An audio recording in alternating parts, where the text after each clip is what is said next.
It is an ancient mariner, and he stoppeth one of three. By thy long grey beard and glittering eye, now wherefore stopp'st thou me? He holds him with his skinny hand. There was a ship, quoth he. Hold off, unhand me, grey-beard loon. Eftsoons his hand dropped he.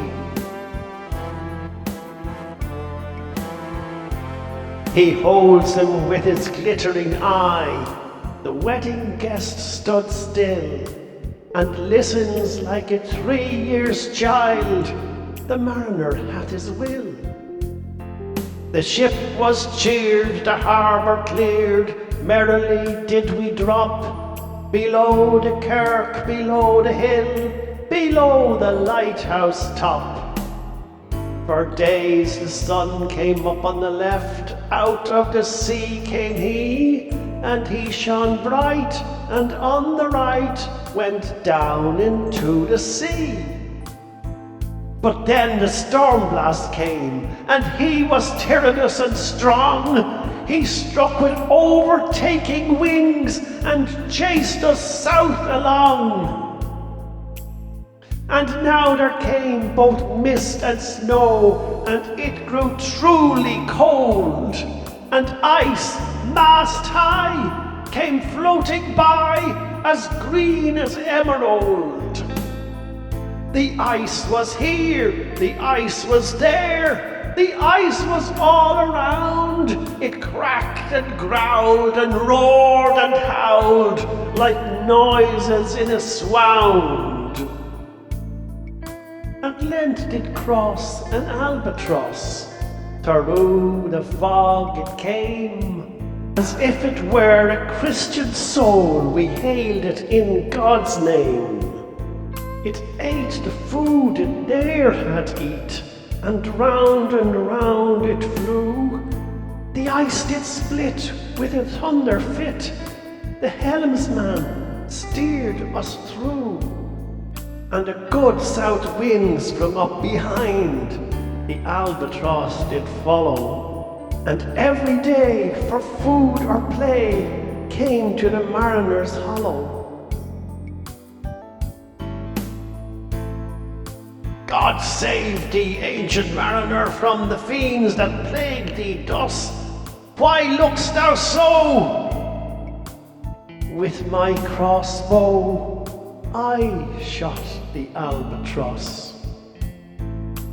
And I had done a hellish thing, and it would work us woe. For all averred I had killed the bird that made the breeze to blow. The fair breeze blew, white foam flew, the furrow followed free.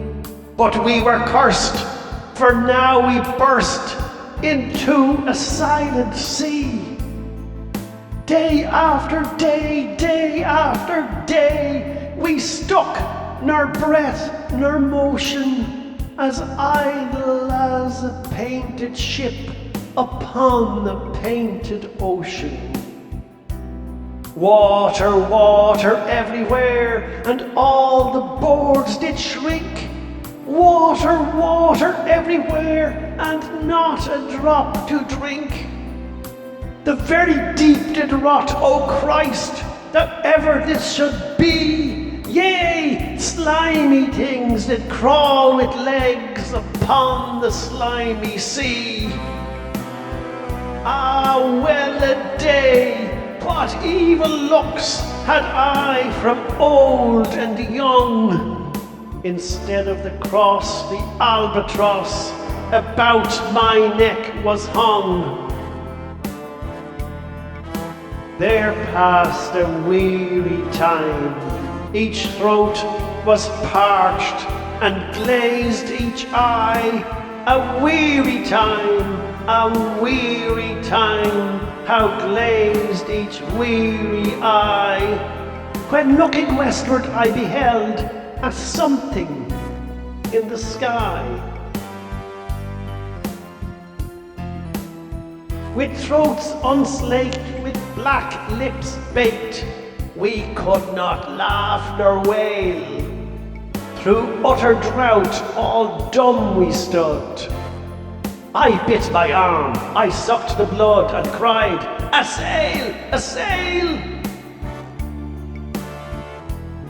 The western wave was all aflame. The day was well nigh done, when that strange ship drove suddenly betwixt us and the sun. Are those her ribs through which the sun did peer as through a grate? And is that woman all her crew? Is that a death? And are there two? Is death that woman's mate? Her lips were red, her looks were free, her locks were yellow gold, her skin was white as leprosy. The nightmare life in death was she, who thicks man's blood with cold. One after one by the star-dogged moon, too quick for groan or sigh, each man turned his face with a ghastly pang and cursed me with his eye. 4 times 50 living men, and I heard not sigh nor groan. With heavy thump, a lifeless lump, they dropped down one by one. Alone, alone, all alone, alone on a wide, wide sea, and never a saint took pity on my soul in agony. The many men so beautiful, and they all dead did lie, and 1,000 slimy things lived on, and so did I. An orphan's curse would drag to hell, a spirit from on high. But oh, more horrible than that is the curse in a dead man's eye. 7 days, 7 nights I saw that curse, and yet I could not die. Within the shadow of the ship I watched the water snakes attire.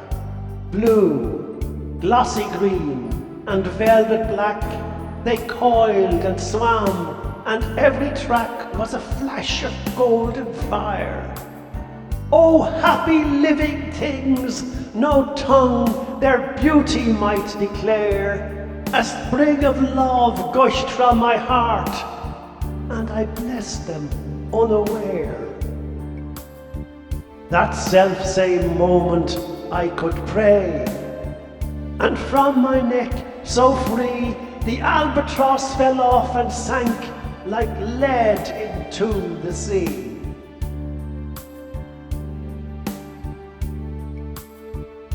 The loud wind never reached the ship, yet now the ship moved on. Beneath the lightning and the moon, the dead men gave a groan. They groaned, they stirred, they all uprose, nor spake, nor moved their eyes. It was strange, even in a dream, to see those dead men rise. The helmsman steered, the ship moved on, yet never a breeze up blew. The mariners began to work the ropes where they were wont to do.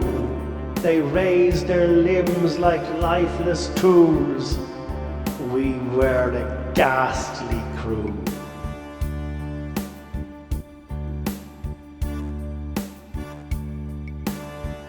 Oh, dream of joy, is this indeed the lighthouse top I see? Is this the hill? Is this the kirk? Is this mine own country? The pilot and the pilot's by, I heard them coming fast. Dear Lord in heaven, it was joy the dead men could not blast.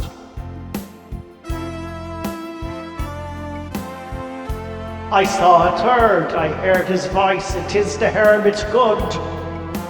He singeth loud his godly hymns that he makes in the wood. He'll shrieve my soul, he'll wash away the albatross's blood.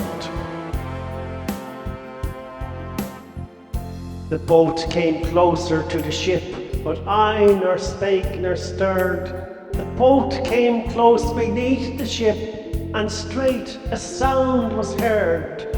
Under the water it rumbled on, still louder and more dread. It reached the ship, it split the bay. The ship went down like lead. Stunned by that loud and dreadful sound, which sky and ocean smote, like one that hath been 7 days drowned, my body lay afloat. But swift as dreams myself I found inside the pilot's boat. I moved my lips, the pilot shrieked and fell down in a fit. The holy hermit raised his eyes and prayed where he did sit. I took the oars. The pilot's boy, who now doth crazy go, laughed loud and long, and all the while his eyes went to and fro. Ha ha, quoth he, full plain I see, the devil knows how to row. And now, all in my own country, I stood on the firm land. The hermit stepped forth from the boat, and scarcely could he stand. "Oh, shrieve me, holy man!" The hermit crossed his brow.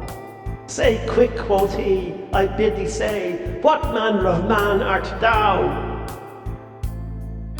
Forthwith this frame of mine was wrenched with a woeful agony, which forced me to begin my tale, and then it left me free.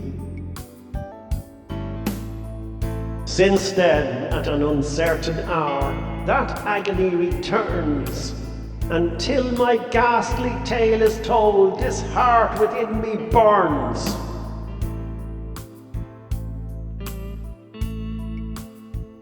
The mariner whose eye is bright, whose beard is with age is hoar, is gone, and now the wedding guest turned from the bridegroom's door.